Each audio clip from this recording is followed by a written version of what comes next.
ओम शांति, ओम शांति, ओम शांति।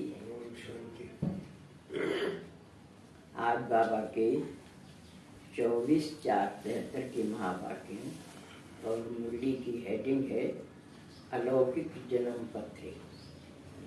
जैसे संसार में ज्योतिषी लोग जन्म पत्री देखकर उसके बच्चे का भूत भविष्य वर्तमान बता देते हैं, ऐसे ही परम पिता परमात्मा हम बच्चों की अलौकिक जन्म पत्री बता रहे हैं।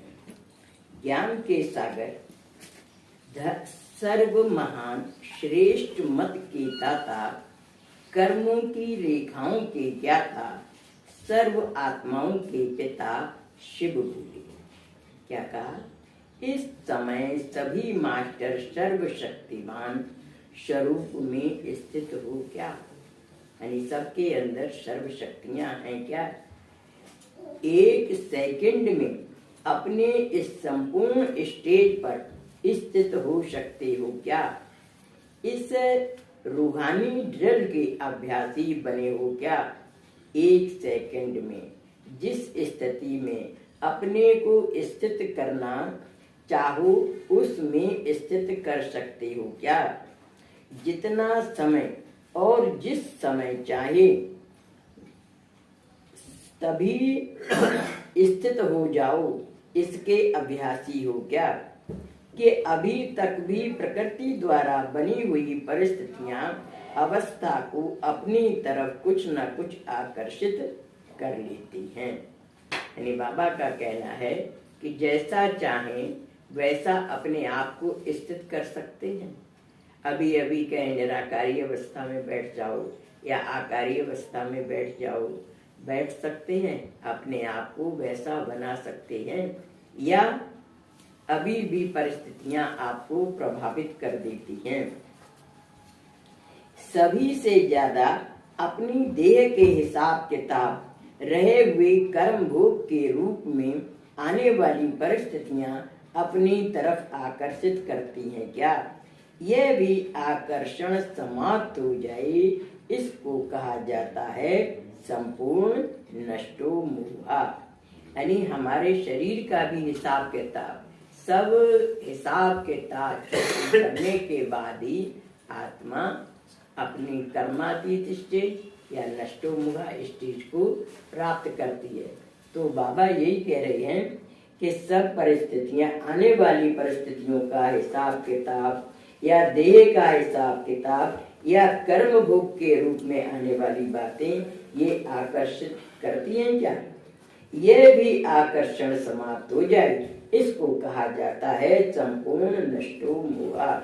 जिस वस्तु से मोह अर्थात लगन होती है वो अपनी तरफ बार बार आकर्षित करती है। कोई भी देह व देह की दुनिया की परिस्थिति स्थिति को हिला नहीं सकी। इसी स्थिति का ही गायन गाया हुआ है। अंगद के रूप में जो कल्प पहले का गायन है, यही संपूर्ण स्टेज है। अंगद की कहानी रामायण में है ना कि तिल भर भूमि न सके चढ़ाई, यानी एक तिल के बराबर भी जमीन से अंगद का पैर हिला नहीं सके। तो ऐसे ही बाबा हम बच्चों से पूछ रहे हैं कि आप लोग इतने ही शक्तिशाली, मजबूत, स्थितप्रज्ञ बने हैं कि कोई भी परिस्थिति आपके अंदर संकल्प में भी तिल मात्र भी हिला डुला न सके। यही संपूर्ण स्टेज है जो बुद्धि रूपी पांव को प्रकृति की परिस्थितियां हिला नहीं सकें। ऐसे बने हो क्या? लक्ष्य तो यही है ना। यानी ये गायन जो है अंगद का वो हमारे और आप बच्चों के लिए ही है। तो बाबा पूछ रहे हैं कि ऐसे लक्ष्य तो यही है, तो ऐसे बन गए हो क्या? अभी तक लक्ष्य और लक्षण में अंतर है। कल्प पहले के गायन और वर्तमान प्रैक्टिकल जीवन में अंतर है। इस अंतर को मिटाने के लिए तीव्र पुरुषार्थ की युक्ति कौन सी है? जब युक्तियों को जानते भी हो फिर अंतर क्यों है? क्या नेत्र नहीं है? या नेत्र भी है लेकिन नेत्र को योग्य समय पर यूज करने की योग्यता नहीं है। यानी नेत्र है सबके अंदर ज्ञान का, लेकिन उस नेत्र को समय पर यूज करना नहीं आता है, तो करने की योग्यता नहीं है। जितनी योग्यता उतनी महानता दिखाई देती है। क्या महानता की कमी के कारण जानते हो क्या? जो मुख्य मान्यता सदैव सुनाते भी रहते हो, उस मान्यता की महीनता नहीं है। महीनता आने से महावीरता आ जाती है। महीनता माना कि बहुत छोटी छोटी बातों को, परमात्मा की उस आज्ञा को डिटो जैसे परमात्मा कह रहे हैं उसी भाव से हम ग्रहण कर रहे हैं। महीन बुद्धि कहते हैं ना, एक मोटी बुद्धि कहलाती है, एक महीन बुद्धि। महीन बुद्धि जैसे जो भावना से भगवान हमें बनाना चाहते हैं वैसे हम बन रही हैं। क्या? तो महीनता आने से महावीरता आ जाती है। महावीरता अर्थात महानता, तो फिर कमी किस बात की रही? महीनता की। महीन वस्तु तो किसी में भी समा सकती है, बिना महीनता के कोई भी वस्तु नहीं। कोई भी वस्तु जहाँ जैसा सामना चाहे वैसे समा नहीं सकती, जैसे समाना चाहे वैसे समा नहीं सकती। जितनी जो वस्तु महीन होती है उतनी माननीय होती है, पावरफुल होती है। यानी जो बहुत गहराई से उस चीज को ग्रहण करता है, महीनता से ग्रहण करता है, उतनी वो आत्मा माननीय, माननीय माने रेस्पेक्टेबल, आदरणीय बन जाती है और वो आत्मा फिर पावरफुल हो जाती है। तो अपने आप से पूछो कि पहली मान्यता वह सर्व मान्यताओं में श्रेष्ठ मान्यता कौन सी है? श्रीमत ही आपकी मान्यता है। तो पहली मान्यता क्या है? बच्चों ने जवाब दिया, देह सहित सभी कुछ भूलना। छोड़ो या भूलो, भूलना भी छोड़ना है। पास रहते भी अगर भूले हुए हैं तो छोड़ा हुआ है। भूलना भी गोया छोड़ना है। जैसे देखो, सन्यासियों के लिए आप लोग चैलेंज करते हो कि उन्होंने छोड़ा नहीं है। कहते हैं घर बार छोड़ा है, लेकिन छोड़ा नहीं है क्योंकि भूले हुए नहीं है। घर बार छोड़कर जंगल में चले जाते हैं सन्यासी, लेकिन मन से स्मृति उनके बनी रहती है घर बार की। तो इसलिए बाबा कहते हैं कि हम लोग भी कहते हैं कि उनका सन्यास कैसा है? रजो प्रधान सन्यास है, कि ऊपर से तो उन्होंने त्याग दिया है लेकिन मन से नहीं छोड़ा है। हमको परमात्मा कहते हैं कि आप सबके बीच में रहो, लेकिन मन में आपके उनके संकल्प नहीं चलने चाहिए, मन से त्याग करना है। तो क्योंकि भूले हुए नहीं है, ऐसे ही अगर सर्कमस्टांसेस प्रमाण बाहर के रूप से अगर छोड़ा भी, अर्थात किनारा भी किया, लेकिन मन से यदि भूले नहीं हो तो क्या उसको छोड़ना कहेंगे? तो छोड़ना कहेंगे क्या? नहीं। छोड़ने का अर्थ क्या हुआ? मन से भूलना। यानी छोड़ने का मतलब क्या है? कि मन में भी हमारे उनके संकल्प ना चले। मन से भूलना, मन से तो आप भूले हो ना, तो छोड़ा है ना, या कि अभी भी छोड़ना है?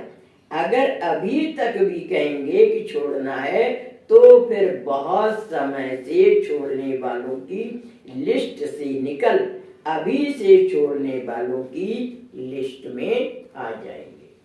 अगर कहेंगे कि अभी छोड़ना है तो आपकी सीनियरिटी कम हो जाएगी। जिन्होंने जब से मन से त्याग किया, अर्थात कोई भी देह के बंधन व देह के संबंध को 1 सेकंड में त्याग कर दिया, उनकी वह तिथि, तारीख और बेला सभी ड्रामा में बाप दादा के पास नोंदी हुई है। यानी जिस समय हम त्याग करते हैं तो वो समय, तिथि, तारीख और बेला उस समय सब बाबा के पास नोंदा हुआ है।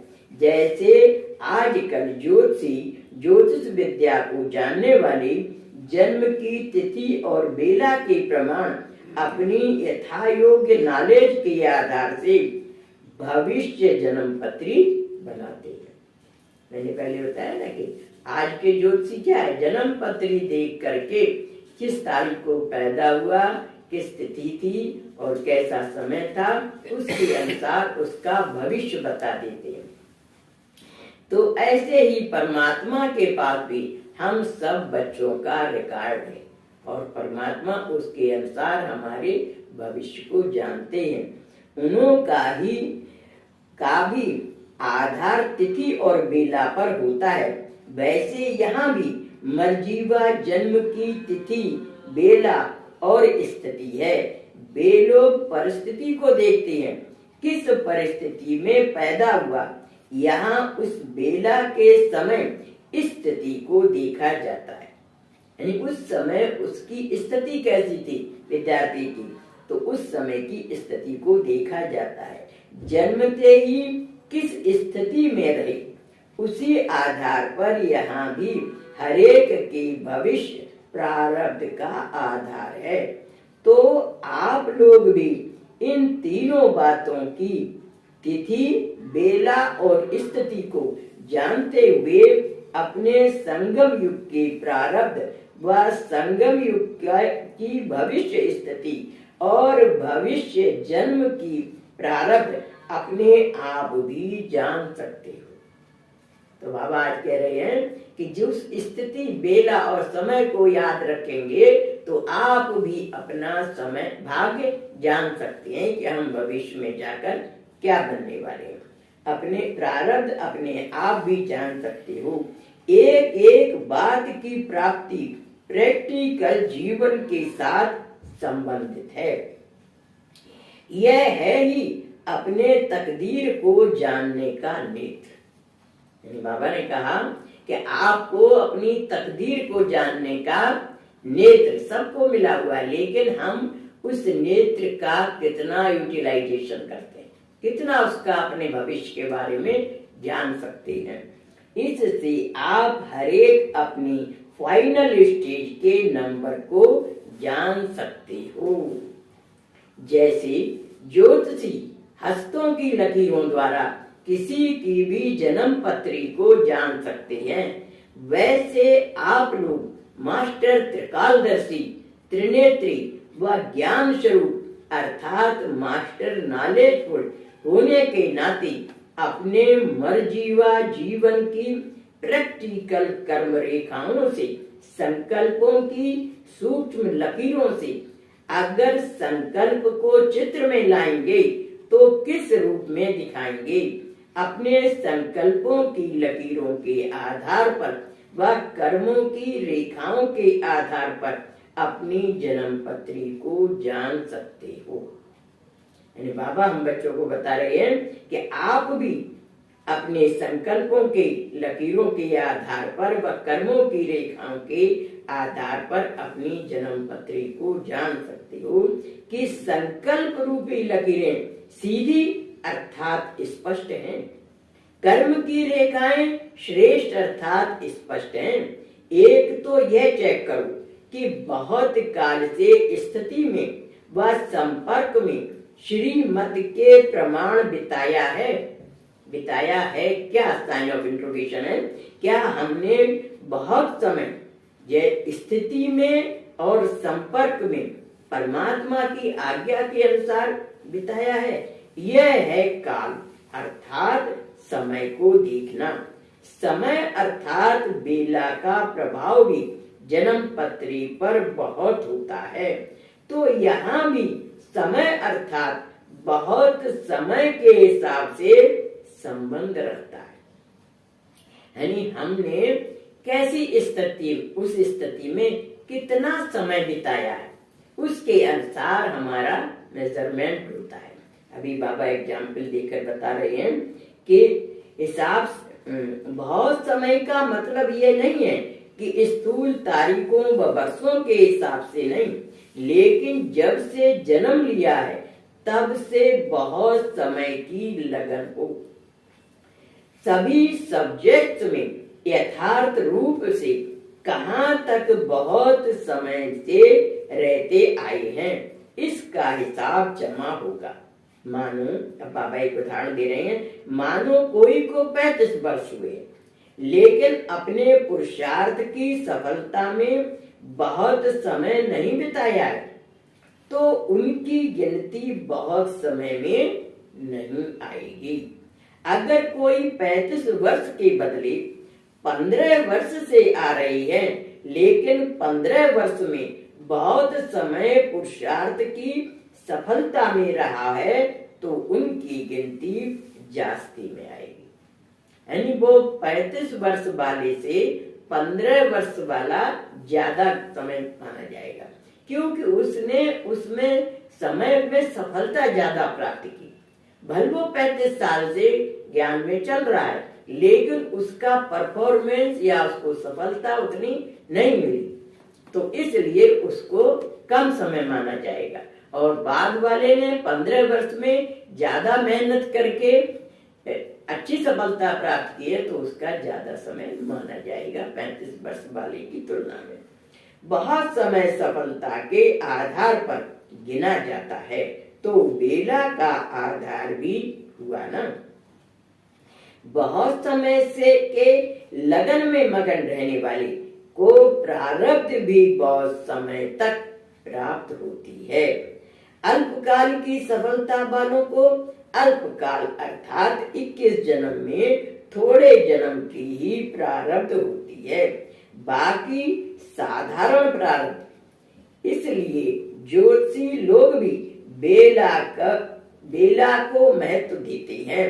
बहुत काल से निर्विघ्न अर्थात कर्मों की रेखा क्लियर हो, उसका आधार जन्म पत्री पर होता है। जैसे हस्तों की लाइन में अगर बीच बीच में लकीर कट होती है, तो श्रेष्ठ भाग्य नहीं गिना जाता। यानी जिसके हाथ की लकीर सीधी होती है तो उसको भाग्यवान कहते हैं। मतलब रेखाओं को ज्योतिषी लोग जानते हैं कि ये आयु की रेखा है, ये भाग्य की रेखा है। उसके अनुसार अगर उसमें कटी होगी तो बता देंगे कि इसको ये संकट ज्यादा आएंगे। तो ऐसे ही बाबा कह रहे हैं कि अगर हमारे ज्ञान में आने पर बार बार हमारी रेखा कटती रही है, यानी कभी आ रहे हैं, कभी नहीं आ रहे हैं, कभी सेवा कर रहे हैं, कभी नहीं कर रहे हैं, उतार चढ़ाव में रहती है, एक रस स्थिति नहीं होती है, तो हमारी यहाँ पर भी आयु कट जाती है, यानी नंबर कट जाते हैं। तो श्रेष्ठ जैसे हस्तों की लाइन में अगर बीच बीच में लकीर कट होती है तो श्रेष्ठ भाग नहीं गिना जाता है, वह बड़ी आयु नहीं मानी जाती है। वैसे ही यहाँ भी अगर बीच बीच में विघ्नों के कारण बाप से जुटी हुई बुद्धि की लाइन कट होती रहती है, वह क्लियर नहीं रहती है, तो बड़ी प्रारब्ध नहीं हो सकती। अभी अपने आप को जान सकेंगे कि हमारी जन्म पत्री क्या है, किस पद की प्राप्ति नोंधी हुई है।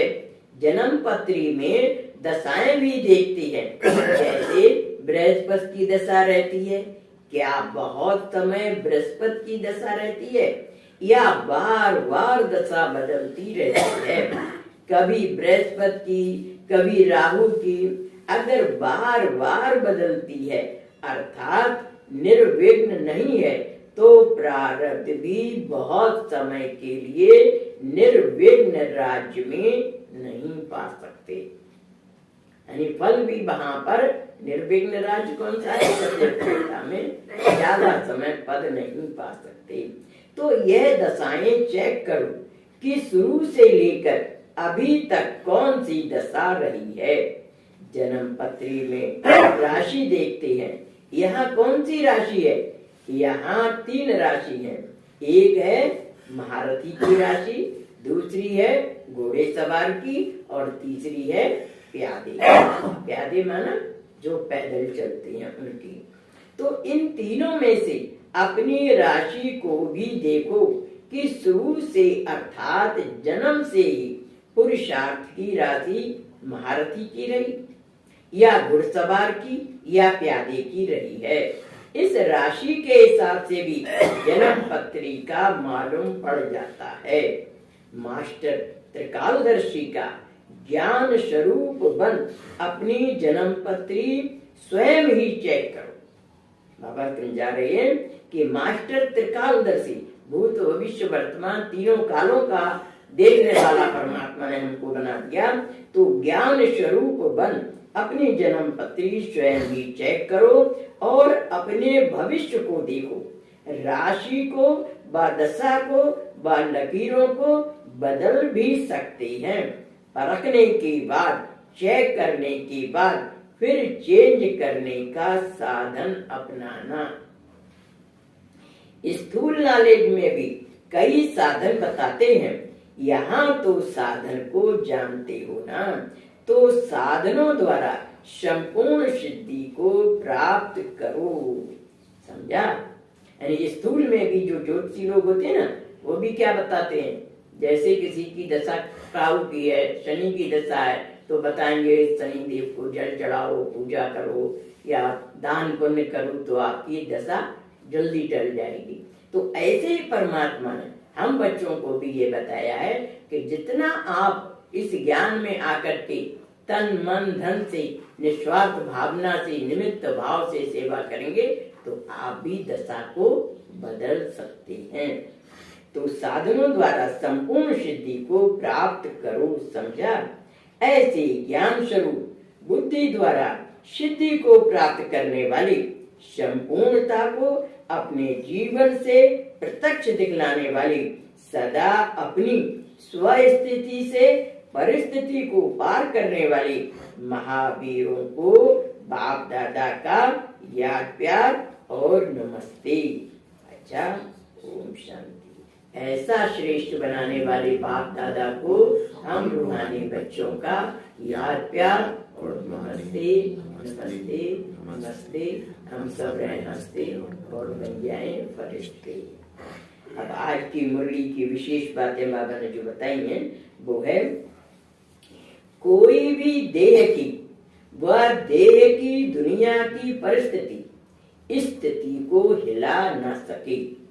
इसी स्थिति का ही तो गायन है अंगद के रूप में, जो बुद्धि रूपी पांव को प्रकृति की परिस्थितियां हिला ना सके। यानी बुद्धि का पांव, हमारे मन में कोई कमजोरी का संकल्प ना आ जाए, चाहे हमारे सामने बीमारी का पेपर आए, चाहे परिवार के संबंधियों का पेपर आए, चाहे कोई और अनसोची हुई मतलब वो घटना घट जाए हमारी लाइफ में, लेकिन वो परिस्थिति मेरी स्थिति को तिल भर भी हिला ना सके, तो समझिए कि आप अंगद के समान शक्तिशाली आत्मा। ऐसा परमात्मा हम बच्चों को बनाना चाहते हैं। तो अंगद के रूप में जो बुद्धि रूपी पांव को प्रकृति की परिस्थितियां हिला ना सके, वो ही ऊंचे नंबर लेकर इस पढ़ाई में पद प्राप्त करते हैं। ओम शांति।